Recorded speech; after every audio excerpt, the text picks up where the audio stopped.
کہ وہ جوان لڑکیوں کی عزت کو تار تار کرتا رہے صرف اپنی خواہشات کے لیے، اپنے نفسانی تکمیل کے لیے؟ کسی جوان کو یہ زیب دیتا ہے کہ اس کے ہاتھ میں شراب کی بوتل ہو، تاش کے پتے ہو؟ اس کی جوانی کیا اس کام کے لیے بنائی گئی ہے کہ وہ جوان لڑکیوں کی عزت کو تار تار کرتا رہے صرف اپنی خواہشات کے لیے، اپنے نفسانی تکمیل کے لیے؟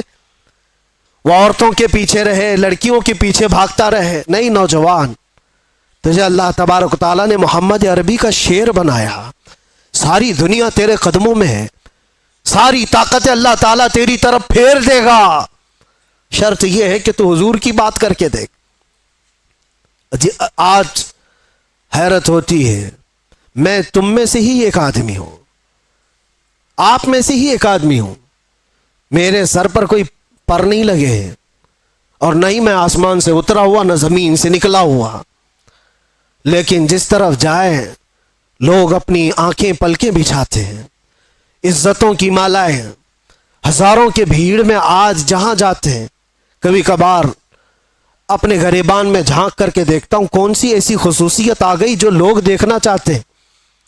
دو آنکھ ایک ناک، وہی ساری چیزیں تو ہے، کوئی اسپیشل چیز ہے، کوئی الگ چیز ہے؟ سب کچھ تو وہی ہے، لیکن یہ لوگوں کا ہجوم ہر طرف سے امڑ کر کے ایک آدمی کو دیکھنے کیوں آتا ہے؟ میرے عزیزوں، یہ بات سمجھنے میں آپ کو بھی اندازہ ہو جائے گا، یہ بات صرف انسان اور ایک آدمی کی نہیں ہوتی، محبتیں دلوں میں ڈالنا یہ انسان کے کمال کا کام نہیں ہے، یہ اللہ رب العزت کے فضل سے ہوتا ہے۔ وہ جب چاہتا ہے تو پورے انسانوں کا دل ایک طرف پھیر دیتا ہے، اور کس کے لیے پھیرتا ہے؟ وہ دیکھو، ان کے جو ہم غلام تھے، خلق کے پیشوا رہے، ہمیں آج یہ احساس ہے، آج لوگ جو پلکیں بچھاتے ہیں یا عزت کرتے ہیں تو وہ اس لیے نہیں کرتے کہ تمہارا لباس اچھا ہے، یا تم بڑے خاندان کے ہو، یا تم کسی سیاسی پارٹی کے نیتا ہو، چار پیسے ہمارے لیے بھی کام کر جاؤ گے، نہیں، دور دراز بیٹھے ہوئے لوگ۔ میرے عزیزوں، میں آپ کو کیا بتاؤں، امریکہ میں رہنے والے کئی ایسے خاندان ہیں جن کو میں جانتا ہوں، ہم یہاں اندر موجود ہیں، وہ 3 مہینے سے اللہ کی بارگاہ میں نظر کے روزے رکھ رہے تھے، وہ عورتیں بھی، وہ بوڑھی خواتین بھی، وہ بچے بھی، جن کو ہم نے کبھی دیکھا نہیں، کبھی ملاقات نہیں کیا، ساتھ سمندر پار بیٹھ کر کے ایک فقیر، ایک نبی پاک کے غلام کے لیے اگر کوئی دعائیں کرتا ہے اور اپنے دل میں محبت محسوس کرتا ہے تو یہ ڈالا کس نے اور کیوں ڈالا؟ یہ 2 پوائنٹ ہے، ڈالا ہے رب ذوالجلال نے، اور کیوں ڈالا؟ صرف اس لیے جب تک بکے نہ تھے تو کوئی پوچھتا نہ تھا، یا رسول اللہ تم نے خرید کر ہمیں انمول کر دیا۔ بات صرف اتنی ہے، ان کی بات کرو، ہر دل پہ ان کی بات کرو۔ حضور پاک صلی اللہ تعالی علیہ وسلم کی بات، آج میں ایک بات یہ بھی بتاؤں، عجیب بات ہے کہ میں آپ کو ایک تفریح قلب کے لیے بتا رہا ہوں، اکثر ایسا میرے ساتھ ہوتا رہتا ہے۔ میں ٹیکسی میں بیٹھا ہوا تھا، مکہ مکرمہ کی بات ہے، باہر کہیں جا رہے تھے، جو بیٹھا ہوا آدمی تھا، میں تو نارمل لباس میں، اکثر سادے لباس میں، تو انہوں نے پوچھا چلاتے چلاتے، کہا کہ بھائی صاحب آپ کی شکل مفتی سلمان اظہری سے ملتی جلتی ہے۔ میں نے کہا کون ہے وہ؟ انہوں نے کہا نہیں جانتے ہو آپ کہاں سے ہو؟ ہندوستان سے ہو؟ نہیں جانتے ہو آپ؟ میں نے کہا نہیں، بتاؤ تو کون ہے؟ پھر وہ بتانے لگا، ایسے ہیں ویسے ہیں، بڑے ہیں، عالم ہیں، وہ ہے، تعریف۔ میں نے کہا بھائی وہ تو بھڑکاؤ مولانا تو نہیں آپ بول رہے ہو، ان کی بات کر رہے ہو؟ وہ غصے میں آ گیا، تل ملایا، کہا توبہ کرو نہیں تو ٹیکسی سے اتر جاؤ۔ میں نے کہا بات کیا ہے؟ کہا کہ کیوں ایک عالم کی تم توہین کرتے ہو، آپ کیوں ایسا بولتے ہو ان کو؟ میں نے کہا وہی نا جو جیل گئے تھے ابھی۔ انہوں نے کہا ہاں گئے تو تھے۔ تو کہا پھر اسی لیے میں ڈرتا ہوں ایسے مولانا لوگوں سے۔ میں نے کہا میں ڈرتا ہوں ایسے لوگوں سے۔ تو بیچارہ ٹیکسی سائیڈ میں لگا دیا اور کہا تم اتر جاؤ بھائی۔ میں ایسے آدمی کو نہیں بٹھاتا، میں نہیں بٹھاتا، آپ ادھر جاؤ، آپ توہین کرتے ہو علماء کی۔ میں نے کہا چلو معاف کرو، یہ ٹاپک چھوڑ دو، دوسری بات کرو۔ پھر وہ یوٹیوب کھول کر کے دکھانے لگا، یہ دیکھو، یہ سنو، حق بات کہا ہے، ظالموں نے پکڑا ہے، فلاں فلاں ساری چیزیں بیان، خاموشی سے سنتے رہے۔ میں یہ بات کیوں کہہ رہا ہوں آپ کو؟ کوئی لطیفہ نہیں ہے، مجھے ریئلائز ہوا، احساس ہوا۔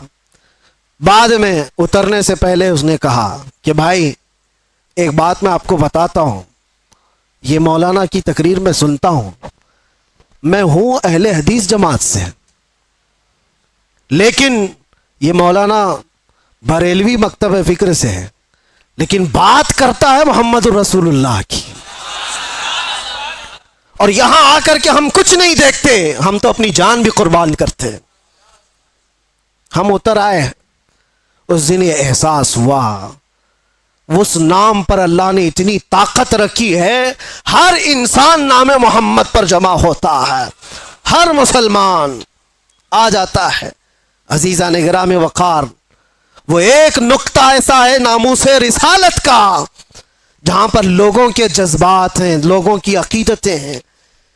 مجھے آج اس ٹاپک پر بات نہیں کرنا ہے کہ کون کس مکتبہ فکر سے اور کیا تھا، لیکن ہم نے یہ محسوس کیا ہے، دنیا کے چپے چپے اور کونے کونے سے اگر لوگوں کے دلوں میں ہمارے لیے کوئی جذبہ موجود ہے تو وہ ہماری زبان کا کمال نہیں، یہ نسبت مصطفیٰ کا کمال ہے، رسول کریم صلی اللہ تعالی علیہ وسلم کے قدموں کا کمال ہے۔ اسی لیے عمر ابن خطاب رضی اللہ تعالیٰ عنہ نے سچ کہا تھا، جانتے ہو جب بیت المقدس فتح ہو گیا تھا، حضرت عمر فاروق رضی اللہ تعالیٰ عنہ بیت المقدس جا رہے تھے، وہاں لوگ انہیں پہچانتے بھی نہیں تھے۔ ابو عبیدہ بن جراح ایک صحابی وہاں پہلے سے موجود تھے، وہاں کے عیسائیوں یہودیوں سب کو بتایا تھا کہ امیر المومنین آ رہے ہیں مدینے سے، امیر المومنین آ رہے ہیں مدینے سے۔ سب لوگ دیکھنے کے لیے باہر کھڑے ہو گئے تھے، لیکن امیر المومنین کس شان سے آ رہے ہیں؟ وہ اپنے ایک غلام کو لے کر اپنے گھوڑے کے ساتھ جا رہے ہیں۔ کیا کمال کی عدالت ہے عمر فاروق کی، اپنے غلام سے مدینے سے ہی طے کر کے چل رہے ہیں، 1 میل میں گھوڑے پر بیٹھوں گا تو چلے گا، اور 1 میل تو بیٹھے گا اور میں چلوں گا۔ پورا سفر آقا اور غلام ایسے چلتے رہے، کبھی حضرت عمر رسی پکڑ کر چلتے، کبھی وہ غلام رسی پکڑ کر چلتا تھا۔ اور اتفاق ایسا کہ بیت المقدس جب قریب آیا، لوگ وہاں استقبال کے لیے کھڑے ہیں، اور گھوڑے پر بیٹھنے کی باری غلام کی تھی۔ غلام نے کہا کہ حضور اب تو میں اتر کر چلتا ہوں، آپ بیٹھے۔ کہا نہیں، عدل تو عدل ہے، انصاف، تیری باری ہے تو بیٹھے گا، میں رسی پکڑ کر چلوں گا۔ رسی پکڑ کر چل رہے ہیں، اور لوگوں میں ایک نعرہ لگا کہ امیر المومنین آ گئے۔ سب دوڑ کر کے اس گھوڑے کی طرف جا رہے ہیں جو گھوڑے پر سوار آ رہا ہے۔ ابو عبیدہ بن جراح جو صحابی موجود تھے، پکار کر کہا، اے لوگوں، سواری پر بیٹھا ہوا وہ نہیں ہے امیر المومنین، رسی پکڑ کر جو آ رہا ہے وہ ہے امیر المومنین۔